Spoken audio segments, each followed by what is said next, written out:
श्री सच्चिदानंद घन स्वरूपणे कृष्णाय चानंत सुखानुवर्षणे विश्वोद्भवस्थान निरोध हेतवे नोऽयं भक्तिरसाप्तये निशम् नमोऽयं भक्तिरसाप्तये निशम्। भगवान प्रभु बालकृष्ण लाल का स्वरूप कैसा है? तो श्री वेदव्यास जी कहते हैं कि श्री सच्चिदानंद घन स्वरूपणे भगवान अपने सौंदर्य से, भगवान अपने माधुर्य से सबको अपनी ओर, सबका मन, सबका चित्त अपनी ओर आकर्षण कर लेते हैं। ऐसा भगवान का स्वरूप है, श्री सच्चिदानंद स्वरूप। और भगवान करते क्या है? तो बोले कृष्णाय चानंत सुखानुवर्षणे।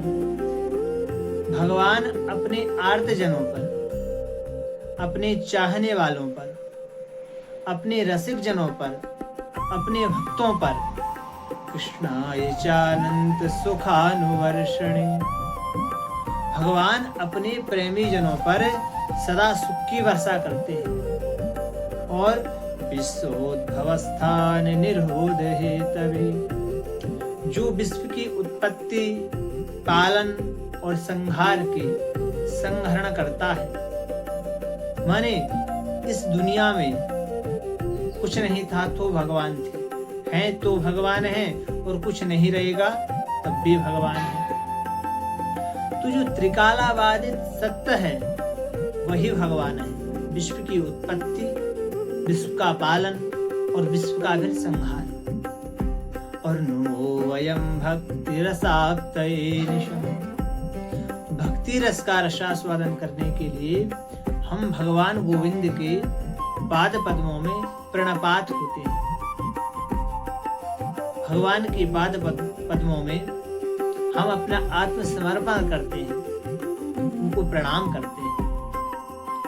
अब यहाँ पर भगवान के दो स्वरूपों का वर्णन किया है। तो पहले तो भगवान का स्वरूप बताया है कि भगवान का स्वरूप कैसा है। तो बंधुओं, भगवान का स्वरूप सच्चिदानंद स्वरूप है। सत कहते हैं सतघन, चितघन और आनंद घन। भगवान का स्वरूप सतघन, चितघन, आनंद घन। सत कहते हैं जिसमें प्रवेश, असत का जिसमें प्रवेश ना हो वो सत है। हम और आप असत हैं। ये पूरा ब्रह्मांड जो दिख रहा है, जो हमारी आंखों से दिख रहा है, जो हमारे कानों से सुना रहा है, और जहां तक हमारा मन जा रहा है, जो हम सोच रहे हैं, एक भगवान को छोड़कर बाकी सब असत है और सब माया है, जो ना पहले था, ना अब है और ना आगे रहेगा। तो भगवान सत स्वरूप है। भगवान पहले भी थे, अब भी हैं और अंत में भी रहेंगे। हम असत हैं, हम पहले नहीं थे। आज से 25 साल पहले कहाँ थे कोई पता नहीं। आज हैं और आज से 70-60 साल बाद कहाँ रहेंगे वो भी पता नहीं। तो हम सब की यही एक जर्नी है कि आते कहीं से हैं, फिर चले जाते हैं, फिर आते हैं, फिर चले जाते हैं। ये संसार जितना दिख रहा है सब असत है, भगवान केवल सत्य है।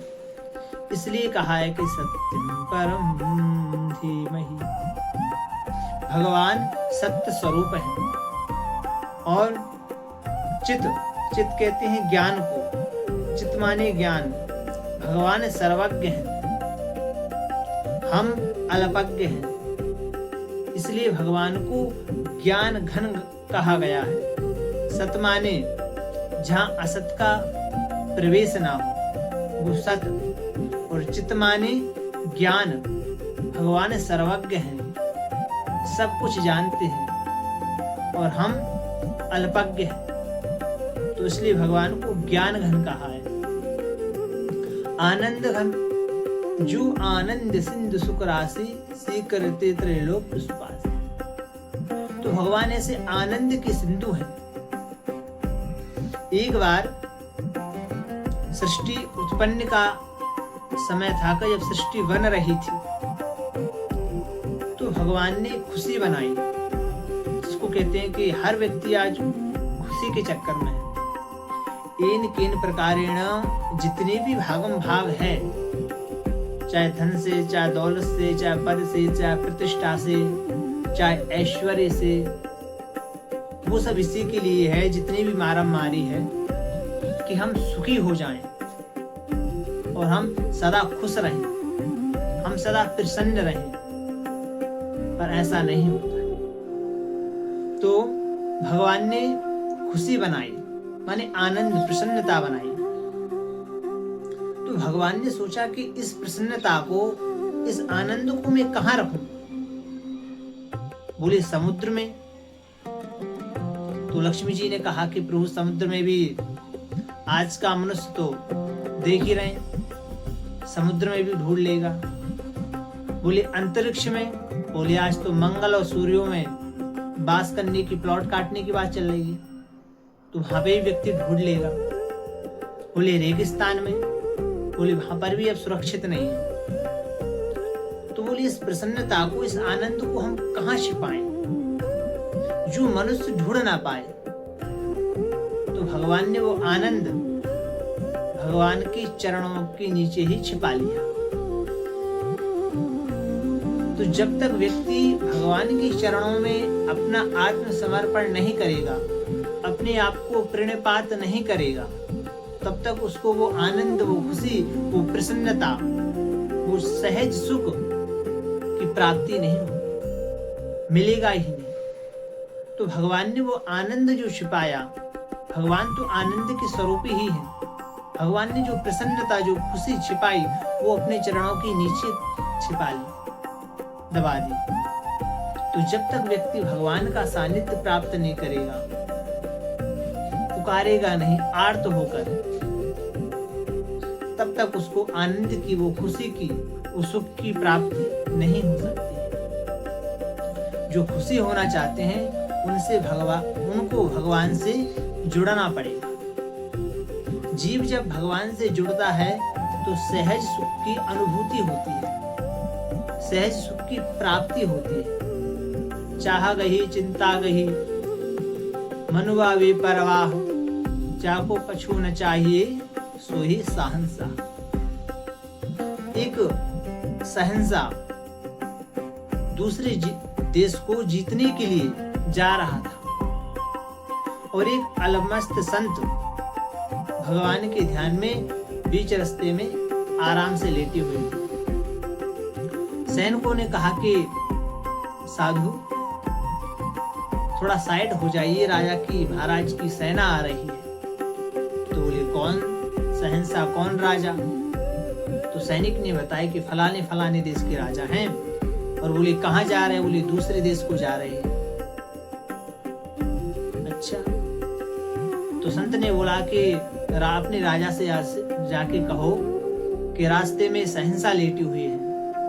तो राजा ने सुना कि सहनसा तो हम खुद ही हैं, ये कौन सा सहनसा है जो बीच रास्ते में लेटा है? राजा आया, राजा ने आके देखा तो वहां तो एक संत थे। तो संत ने कहा कि राजा? बोले हाँ मैं राजा। बोले तुम राजा तो नहीं लगते, तुम भिखारी लगते हो। बोले क्यों? मैं तो इतना बड़ा राजा हूं। उन्होंने कहा कि जिसके अंदर अस्ति ही प्राप्ति ही इतना है, इतना और मिल जाए, भोवा दरिद्रो ही विशाल तृष्णा। जिसकी इच्छाएं और हैं, इतना है, इतना और मिल जाए, वही दरिद्र है, वही भिखारी है। तो अगर आपके पास इतना है और आपको इतने की आवश्यकता और है, तो आपसे बड़ा दरिद्र कौन है? तब उस राजा को ज्ञान हुआ। तब उसने पूछा कि भगवान आपके पास वो क्या चीज है? यही अवधूत दत्तात्रेय जी से संबंध होता है।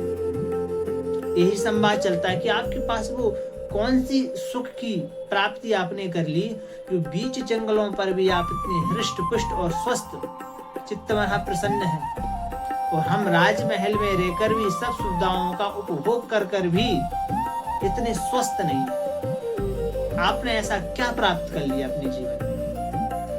तब कहते हैं कि कोई तन दुखी, कोई मन दुखी, कोई धन बिन रहते दुखा उदास, थोड़े थोड़े सब दुखी, सुखी प्रभु के दास।